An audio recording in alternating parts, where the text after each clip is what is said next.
Hello everyone and welcome back to my channel. It's Sensei Pink and I'm coming back to you guys for my review on Lore Olympus episode 133.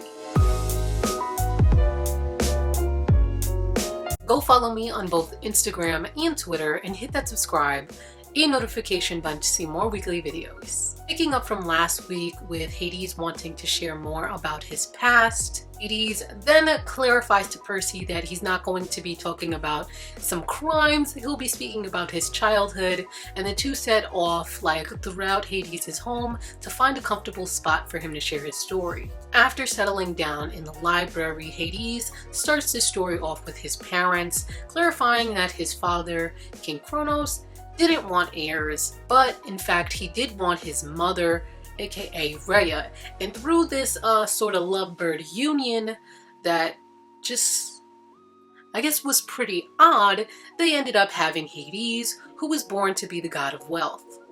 Growing up, Hades loved each and every moment that he spent with his mother, and that as he grew up, his mother would always be able to sort of weasel her way into keeping Hades for a little longer. As a sort of side note, he also notes that most people thought that Rhea was sort of out of her depth and was pretty vapid for marrying Kronos, but he also feels maybe Kronos was good once, and it wasn't Rhea's fault per se that maybe he lost it over time.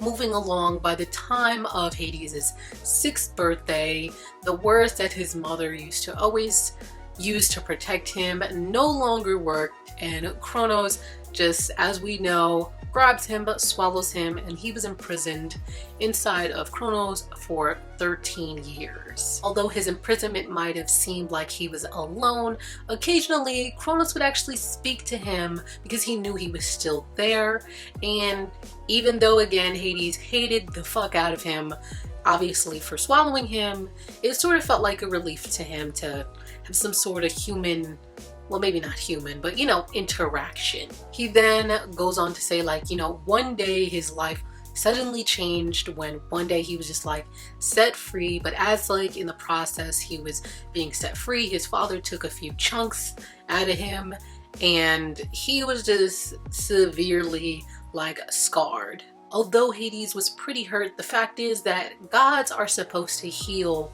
fast, and he feels when his father took a few chunks out of him, he cursed him, and that's why when he was healing, it was just such a slow goddamn process. After getting out, life was good. He had 2 new brothers that, he just met, and he felt bad because although Zeus never had experienced being imprisoned inside of Kronos, Poseidon did, so he felt sorry for him. So he felt it was pretty good to have someone who understood what it felt like. Although Poseidon actually was swallowed at an earlier age. Continuing on, Hades says Poseidon, even though he was swallowed, he was able to bounce back much more quickly than he was, and he attributes this to the fact of what Metis once said to him when Metis told him that it's much harder for him to heal, I guess, because he has much more sorrow in his blood. Now cutting back to the present, Hades tells Percy that all he could think about when he saw Percy snuggled up in that junkyard car was himself when he would occasionally hear or feel like he heard his father calling out to him. He would just sort of lose control of his powers. He continues by telling Percy that he couldn't control his powers either, and although that feeling never completely goes away, it does get smaller and easier to manage throughout time. After sharing his past, Persephone thanks him for sharing such a deep story with her, and afterwards the two begin to hear a knock at the door. Hades tells Percy to go relax and that he'll basically go handle it, and when Hades gets to the door, it's revealed to be Hermes, and Hermes then basically is hey, do you got Percy? And we end this episode with Hades telling Hermes to tell his brother that yes, he indeed does have Percy, and no, he ain't handing her over. What an episode, guys.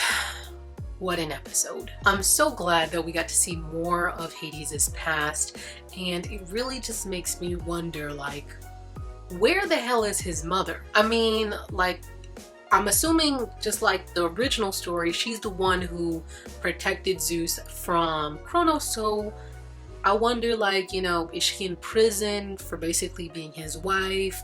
Is she in like some kind of punishment? Like, what is up? Like, why did she just sort of disappear from this story? I really hope that at least by the end of this series, she comes out of nowhere or something to like help Hades and, you know, maybe this situation.